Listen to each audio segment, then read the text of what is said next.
Hello दोस्तों, हमारे YouTube channel पर आपका बहुत बहुत स्वागत है। जैसा कि आप सभी को पता है, कृषि विज्ञान केंद्र सुजानी दियोग्रह जो कि आपका झारखंड में रहने वाला है, उसमें है जो कुछ पदों पर है जो आपकी वैकेंसीज आपकी आई हुई है और इसका ऑफलाइन एप्लीकेशन फॉर्म है जो आपने किस प्रकार से फिल करना है वो आज इस वीडियो के माध्यम से संपूर्ण वीडियो बनाकर है जो आपको पूरा प्रोसेस है जो आपको करके दिखाने वाले हैं।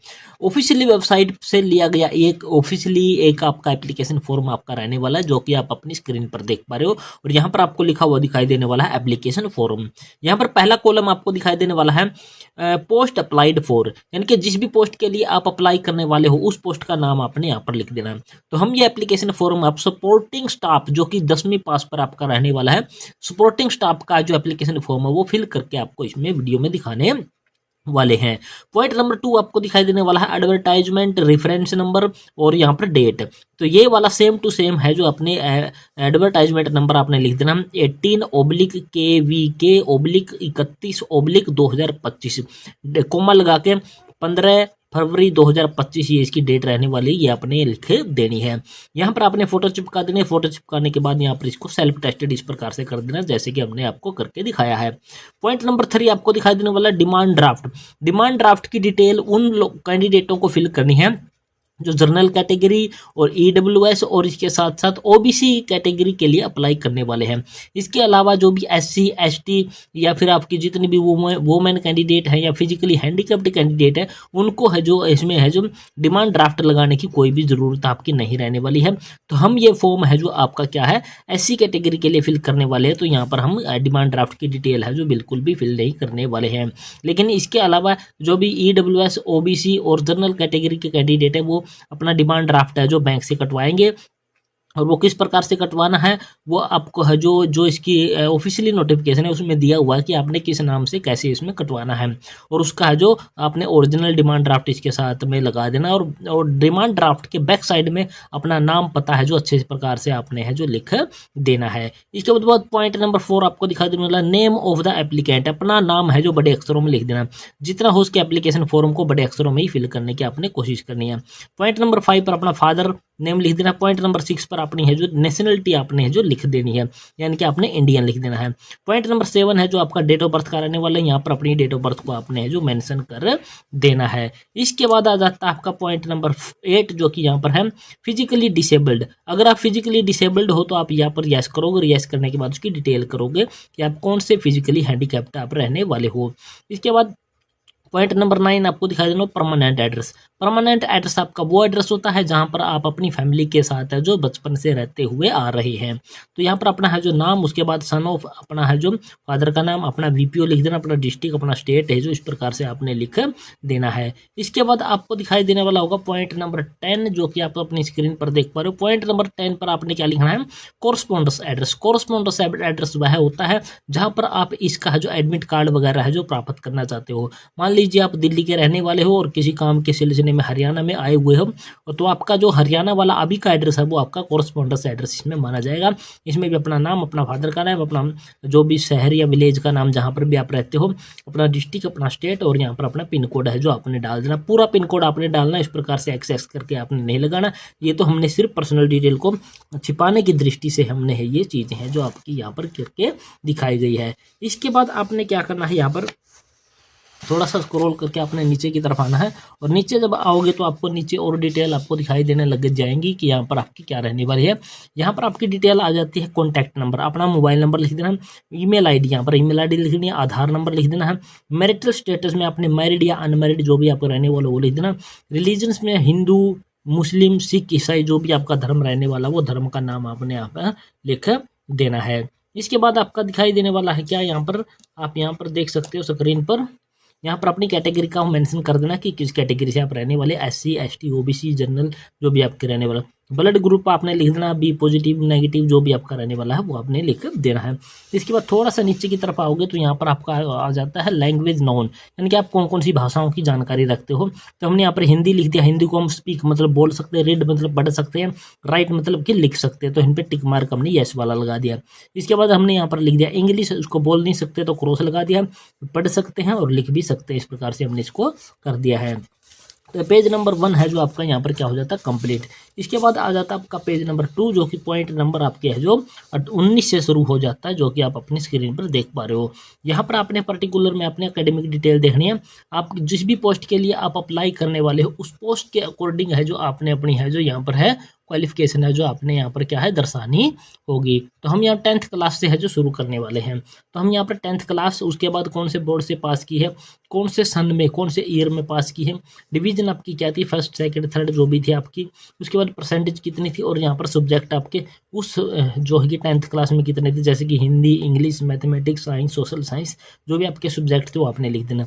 उसके बाद 12th आपने किया तो 12th की यहाँ पर बोर्ड का नाम, पासिंग ईयर, यहाँ पर उसकी है जो डिवीजन फर्स्ट सेकंड थर्ड, उसके बाद परसेंटेज, और यहाँ पर सब्जेक्ट आपने लिख देना है। ये हमने है जो 2 ही क्वालिफिकेशन हमने की थी तो दोनों हमने दिखा दिया।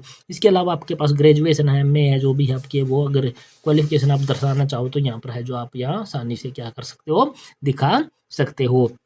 इसके बाद आ जाता पॉइंट नंबर जो कि आपका रहने वाला 20। पॉइंट नंबर 20 आपका पर्टिकुलर ऑफ एम्प्लॉयमेंट। अगर आप एम्प्लॉयमेंट में आप काम नहीं, यानी कि आप क्या बोलते हैं उसको, एम्प्लॉयमेंट है, एम्प्लॉय हैं, तो उसकी डिटेल देने की कौन सी पोस्ट पर कहाँ पर काम किया, पे स्केल क्या था, कब से कब तक आपने काम किया, उसकी डिटेल आपने लिख ली। अदरवाइज आपने यहाँ पर एनए लिख देना। उसके बाद आपका आ जाता है यहाँ पर आपको क्या दिखाई देने वाला है, ये point number 21, training, particular seminar वगैरह, इनमें से कोई भी चीज़ आपके पास अवेलेबल है तो आपने इसमें उसकी डिटेल दे देनी, अदरवाइज को भी एनए आपने कर देना है।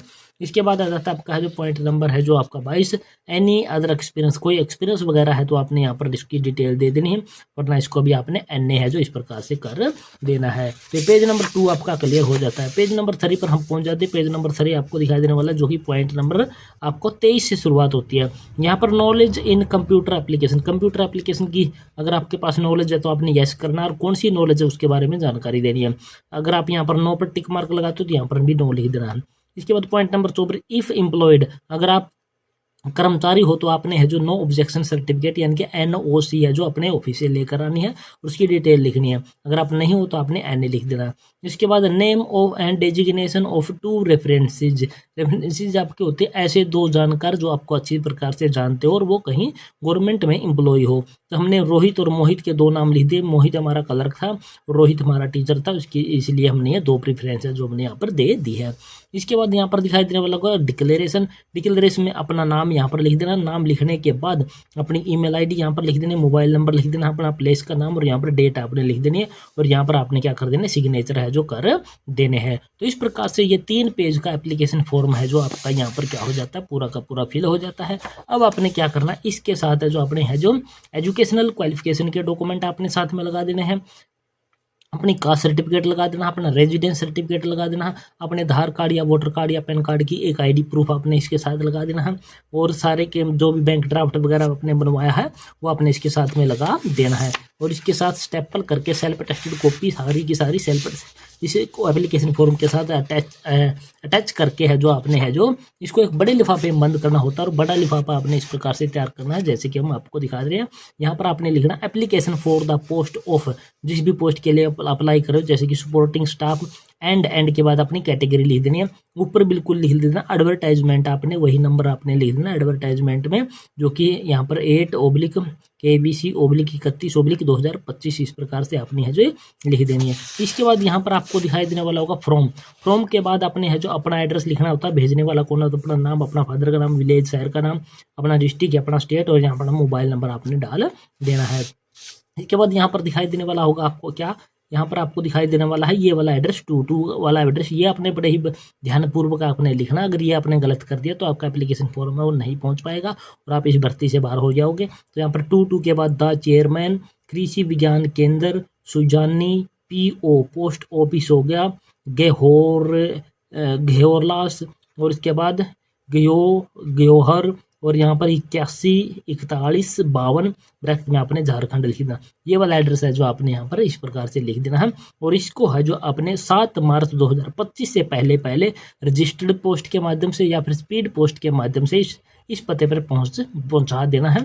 अगर ये आपका 7 मार्च के बाद इस पते पर पहुंचता है तो आपका एप्लीकेशन फॉर्म वहाँ पर क्या हो, रिजेक्ट हो जाएगा और आप इस भर्ती से बाहर हो जाओगे। तो इस प्रकार से पूरी की प्रक्रिया आपने करनी है। इसमें है जो अंदर वाला लिफाफा डालने की कोई ज़रूरत नहीं है, क्योंकि एडवर्टाइजमेंट में आप ऐसा कुछ भी नहीं बोला गया कि आपने अंदर वाला लिफाफा भेजना। एक्स्ट्रा फोटो का भी कोई जिक्र इसमें नहीं किया गया कि आपने एक्स्ट्रा फोटो भेजनी है या फिर नहीं भेजनी। फिर भी आप क्या कर सकते हो, इसकी एक एक्स्ट्रा फोटो है जो साथ में इसके एप्लीकेशन फॉर्म के साथ में अटैच करके है जो भेज सकते हो। ओरिजिनल डिमांड ड्राफ्ट आपने इसके साथ भेजना है। तो ये पूरी की पूरी प्रक्रिया हमने है जो आपको करके दिखा दी कि जो कृषि विज्ञान केंद्र आपका सुजानी, उसमें जो भर्ती आपकी आई हुई है उसमें है जो सपोर्टिंग स्टाफ का एप्लीकेशन फॉर्म किस प्रकार से फिल करना, वो पूरी प्रक्रिया हमने इस वीडियो के माध्यम से आपको करके दिखा दी। और आशा करते हैं हमारे द्वारा दिखाई गई प्रक्रिया आपको पसंद आई होगी। पसंद आई तो हमारे चैनल को आपने क्या कर देना, सब्सक्राइब कर देना है। सब्सक्राइब करने के साथ साथ वीडियो को अपने दोस्तों मित्रों के साथ आपने शेयर जरूर कर देना है। तो जय हिंद, जय भारत दोस्तों।